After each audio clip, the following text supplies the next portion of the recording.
It's all right to be afraid. Have faith. He will protect his children. When it happens, run.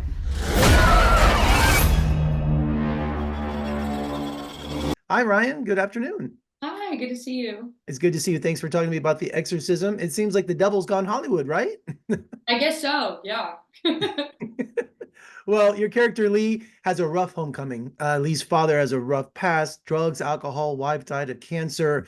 His life was a mess, but now Lee's there and wants to make it better. How is their relationship now? I mean, I think she's coming from a complicated place. I think she feels kind of betrayed by him. You know, she was left to deal with her dying mother. He was absent for that. And she was put as a child into this really adult situation. But there's hope against hope that things will be better. And that their relationship can succeed. I think she really wants it to. And I think he does too. But it's one that's time and time again failed. And I think she keeps giving him these opportunities to do well and to succeed, but she begins to parent the parent, which is like a really tragic place for a kid to be in. But I think that hope is what really drives their relationship in the story. Lee has hope, but also, whenever you hear parents say, well, they can never choose their favorite child, Lee goes, I wish it was my mother had survived and not my dad. I was like, wow, that says a lot about where she is mentally.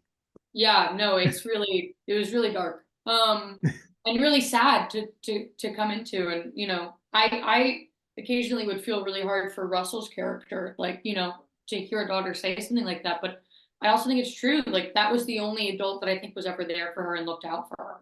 And her father chose, drugs, alcohol, and fame over her. But now he has a second chance to fix that, and she really wants him to. Well, Lee's father had an influence on Lee because Lee's an aspiring screenwriter, right? So it's all in the family. So there must have been some sort of positive thing in the past. No, yeah, totally. I mean, Yeah.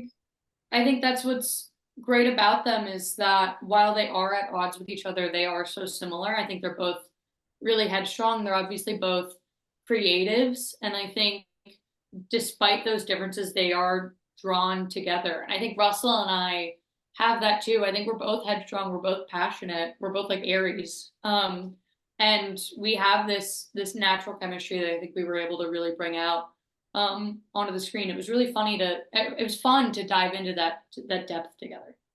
Yeah, because I love about this movie, reality is blurred from fiction. We don't know what's real and what's not. Is there really a demonic happening, or is the demon actually drugs and alcohol? That's what I was taking away from it. Especially that scene where you come in and catch him sitting in the dark in the room and bloodied and all that. I mean, that exchange was just powerful. Thank you. Yeah, that was probably what I was most nervous about was that scene, but I was also most excited to do it. Um, and it's interesting because I'm coming from one place, this grounded reality of yeah, like, concerned about the drugs and the alcohol. And then Russell's coming from the supernatural place of, he's possessed in the middle of that scene.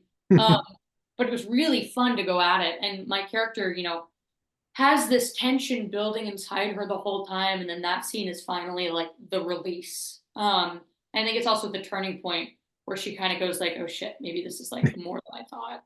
And she gives him a second chance because she was hearing the director in the screening room. Everyone's against Tony, but something is keeping her there. I think it's just this hope, this like tragic hope that things will be different, that he can change. Um, I think it's really hard to let go of people like that in your life. But for better or for worse, she sticks around. I think she knows they're similar. She sees some of herself in him, and who's going to be there if not for family, I guess. And I'm Generation X, so one of the greatest vampire films of all time is Near Dark, and have Joshua John Miller directing this. This guy's had an amazing career. So what was it like working with him? It was great. I mean, he's Josh is fantastic. He's not only like, yeah, like a horror actor veteran, but obviously his father was a part of the original Exorcist. And I think we're similar in that we're both like queer horror movie lovers. We love these final girls in these movies. We love the innovative opportunity these movies present and the way they represent weirdos. And so we wanted to take that love for these films and confront and tackle what is tired about them. These patriarchal tropes that we see in Exorcist films. We wanted to take that and turn that on its head. And I think there's no better people to lead that than Josh and as well as Mark.